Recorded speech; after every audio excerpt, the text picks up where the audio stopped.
আজ ১৯শে জুলাই রবিবার ৫ দিনের সফরে তুরস্ক গিয়েছেন বাংলাদেশের সেনাপ্রধান জেনারেল ওয়াকার খান। তার এই সফরের আসল উদ্দেশ্য কি? জুলাই মাস চলছে।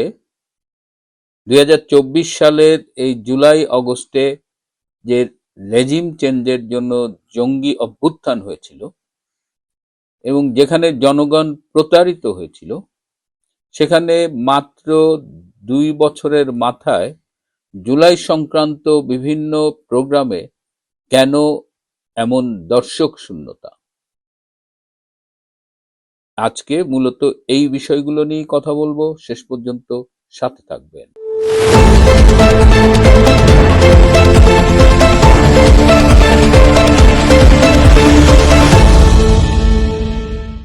আসসালামু আলাইকুম, আদাব এবং নমস্কার। দায়িত্ব গ্রহণের পরে ৩ বার তুরস্কে গিয়েছেন জেনারেল ওয়াকার এবং আজকে তিনি ৫ দিনের সফরে তুরস্ক গিয়েছেন।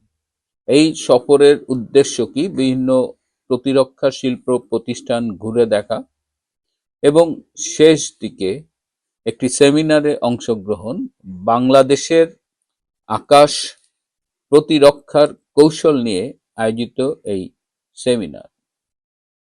কিন্তু সাদা চোখে বা আইএসপিআর বিবৃতি যেটা বলেছে, সেটাই কি তার তুরস্কে যাওয়ার প্রধান কারণ? আমরা এতদিন দেখেছি যে কাতারে বিভিন্ন মিটিং হতো, তালেবানদের মিটিং বলেন, হামাসের মিটিং বলেন, বিভিন্ন বিচ্ছিন্নতাবাদী বা জঙ্গি গোষ্ঠী বা ইসলামিক টেরোরিস্ট গ্রুপ, এদের মিটিংগুলো কিন্তু কাতারে হতো। কিন্তু কাতারে এই মুহূর্তে মিটিং করাটা সেফ না। বিশেষ করে ইরানের আক্রমণের মুখে কাতারের বা অন্যান্য মধ্যপ্রাচ্যের মার্কিন ঘাঁটি রয়েছে। সুতরাং এই মুহূর্তে কাতারে মিটিংগুলো করা সম্ভব না। পাকিস্তানেও মিটিংগুলো করা এই মুহূর্তে সম্ভব না, কারণ পাকিস্তানও নিজেদের ঘরের ভেতরে নানা রকমের সমস্যা আছে। তারপরে আবার বেলুচিস্তান যে স্বাধীনতা ঘোষণা করেছে, এটি নিঃসন্দেহে পাকিস্তানের আভ্যন্তরীণ রাজনীতিতে একটা উল্লেখযোগ্য ঘটনা।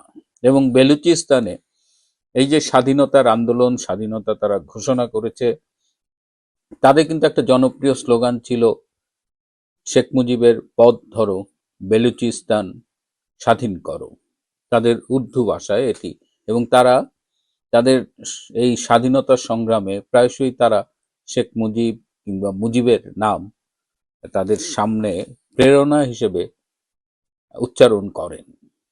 তো এখন কাতার, পাকিস্তান যখন নিজেদের নিয়েই সমস্যা আছে, তখন এই ধরনের মিটিং এর জন্য একটা খুব ভালো জায়গা হলো তুরস্ক। তুরস্ক আমার কাছে তো মনে হয় যে একটা নটি কান্ট্রি। তুরস্কের সাথে ইসলামিক টেরোরিস্ট বা অনেকের সাথেই যোগাযোগ আছে বলে আমার ধারণা। এবং এই মুহূর্তে জেনারেল ওয়াকার খান যখন তুরস্ক ভ্রমণ করছেন, তখন সাবেক শিবিরের কর্মী এবং ব্যবসায়ী ফরিদ এবং তারিক, এই দুজনও তুরস্কে অবস্থান করছেন। আবার আইএসআই এর ৬-৭ জন কর্মকর্তাও এই মুহূর্তে তুরস্কে অবস্থান করছেন। এবং বাংলাদেশের একজন প্রতিমন্ত্রী, ভীষণ সমালোচিত এবং বিতর্কিত একজন প্রতিমন্ত্রী, তার ছেলেও এই মুহূর্তে তুরস্কে অবস্থান করছে। এরা কেন তুরস্কে অবস্থান করছে? এমন একটা সময়ে তারা গিয়েছে যখন ওয়াকার খান তুরস্ক সফর করছেন। এটা নিয়েই কিন্তু একটা জল্পনা কল্পনা চলছে। ওয়াকার খান কি এখানে আসলে কোনো ব্যবসায়িক ডিল করতে গেছেন কিনা, সেটা নিয়েও কথা হচ্ছে। এমনি আপনারা জানেন যে বগুড়ায় ড্রোন ফ্যাক্টরি হবে। তুরস্কের সাথে সরকারের অনেক আলোচনা চলছে, এখানে অস্ত্র তৈরি করবে বাংলাদেশে। তো ন্যাচারালি এই ধরনের যখন আলোচনা হয়, তখন সেখানে একটা ব্যবসা, একটা কমিশন, অনেক কিছু জড়িত থাকে। যে কারণে জেনারেল ওয়াকার খান যেমন গিয়েছে, তার সাথে এই শিবিরের ২ ব্যবসায়ী, প্রতিমন্ত্রীর ছেলে, আবার আইএসআই এর ৬-৭ জনের থাকায় সেটা নিয়েও একটা উদ্বেগের ব্যাপার রয়েছে। এমনিতেই জেনারেল ওয়াকার খান কিন্তু আজকাল প্রায় বিষণ্ণ থাকেন।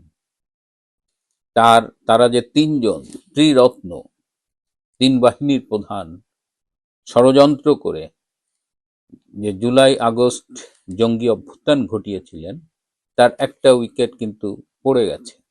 এই নৌবাহিনী প্রধান, বিমান বাহিনী প্রধান আগামী বছর 12ই জুন তার টেনিউর শেষ হবে। ওয়াকারের টেনিউরও শেষ হবে আগামী বছর 23শে জুন। সো তাদের চলে যাওয়া, এক ধরনের প্রস্তুতি কিন্তু তাদের শুরু হয়ে গেছে। এবং তারা যেহেতু অন্যতম মাস্টার মাইন্ড এই জঙ্গি অভ্যুত্থানের, সুতরাং তাদের প্রত্যাশা অনেক বেশি ছিল, কিন্তু বর্তমান সরকারের কাছে তেমন পাত্তা পাচ্ছে না। কিন্তু এই মুহূর্তে লেফটেন্যান্ট জেনারেল ফৈজুর কিন্তু আবার লাইমলাইটে চলে আসছেন। ইউনূসের আমলে প্রচন্ড প্রতাপ ছিল এই লেফটেন্যান্ট জেনারেল কামরুল এবং লেফটেন্যান্ট জেনারেল ফৈজুরের। কামরুলকে তো পররাষ্ট্র মন্ত্রণালয়ে হ্যান্ডওভার করা হয়েছে। ফৈজুল একটু ব্যাকফুটে ছিলেন এনডিসির কমান্ড্যান্ট হিসেবে, কিন্তু এখন আবার ফৈজুলকে কেন্দ্র করে একটা নড়াচড়া শুরু হয়েছে। আগামী দিনে সেনা প্রধানের দৌড়েও ফৈজুল কিন্তু থাকবেন। আবার আমেরিকা বাংলাদেশের যে যৌথ সামরিক মহড়া শুরু হয়েছে, অপারেশন টাইগার্স লাইটনিং 2026, সেটি কিছু অংশ হয় এই কক্সবাজারের ওইদিকে। এটি 2017 সাল থেকে চললেও আজকাল যে এই অপারেশনটা যৌথ মহড়া হয়, সেই যৌথ মহড়া নিয়েও কিন্তু অনেক রকমের কথাবার্তা শোনা যায়। বা এই যৌথ মহড়ার আড়ালে আমেরিকার কি অন্য কোনো উদ্দেশ্য আছে কি না, বিশেষ করে এই টেকনাফ সীমান্তে আরাকান আর্মি ও অন্যান্য বিচ্ছিন্নতাবাদী গ্রুপ রয়েছে, যাদের অনেকের সাথেই আমেরিকার আপাতত ভালো সম্পর্ক রয়েছে। সো এই অপারেশন টাইগার্স লাইটনিং এর নামে বা অন্তরালে তারা কি অন্যান্য কাজ করে কিনা, সেটা নিয়ে আজকাল কথা উঠেছে। এদিকে সম্প্রতি বেলুচিস্তানে 15-16 জন পাকিস্তানি আর্মি অফিসার অপহৃত হয়েছে। পাকিস্তান সরকার মনে করছেন যে এই অপহরণের জন্য দায়ী হলো বেলুচিস্তানের এই বিদ্রোহীরা। খবর নিয়ে জানা গেছে যে 2016 থেকে 2023 পর্যন্ত এই যে অপহৃত আর্মি অফিসার, এরা বেলুচিস্তানের নারীদের সাথে সহিংস আচরণ করেছে। তো বেলুচিস্তানের এই বিপ্লবীরা তার প্রতিশোধ নিয়েছে। সবশেষে এই জুলাই মাস জঙ্গি আন্দোলনের মাস। 2 বছর আগে এই জুলাইয়ে জঙ্গি অভ্যুত্থান ঘটেছিল, আপনাদের সেটা মনে আছে। কিন্তু 2 বছর পেরোতে না পেরোতেই মানুষের মোহভঙ্গ হয়েছে। মানুষ আজকাল মনে করছে যে জুলাই আগস্টের নামে তাদের আসলে প্রতারিত করা হয়েছিল, এবং তার রিফ্লেকশন কিন্তু আমরা বিভিন্নভাবে দেখছি। এই যে গত 16ই জুলাই আবু সাঈদের মৃত্যুবার্ষিকী ছিল, সেই অনুযায়ী বেগম রোকেয়া বিশ্ববিদ্যালয়ে একজন মন্ত্রী গিয়েছিলেন বিএনপির আবু সাঈদের স্মরণ সভায় আবু সাঈদকে নিয়ে আলোচনা করতে।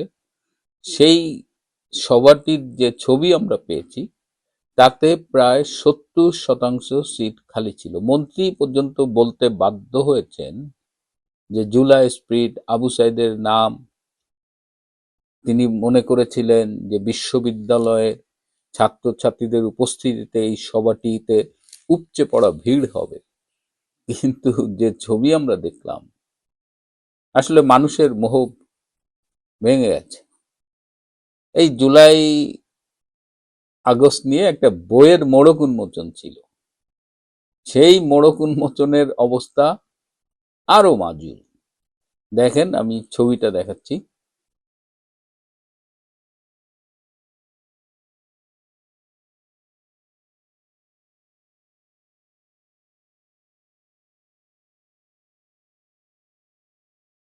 দেখেন মঞ্চে কয়েকজন বক্তা আর দর্শক সারিতে দেখেন পুরো অডিটোরিয়াম ফাঁকা, 2-3 জন। এত বড় একটা বিপ্লবী সম্পাদক, তার অনুষ্ঠানে কি দেখেন মঞ্চে কয়েকজন বক্তা আর দর্শক সারিতে দেখা অবস্থা। এসব জুলাইয়ের মোড়ক, জুলাই ট্যাবলেট এখন আর পাবলিক দিতেছে না। জুলাইয়ের সামনে আরো দিন পড়ে আছে। আপনারা দেখবেন যে মানুষ এই জুলাই, এখন তো জুলাই শুধু বলে না, এর সাথে আরো কিছু শব্দ যোগ করে বলে। তো এই হলো জুলাই। প্রিয় বন্ধুরা, আজ এ পর্যন্তই। ভালো থাকবেন, সুস্থ থাকবেন, তার চেয়েও জরুরি হলো নিরাপদে থাকবেন। সবাইকে অনেক ধন্যবাদ।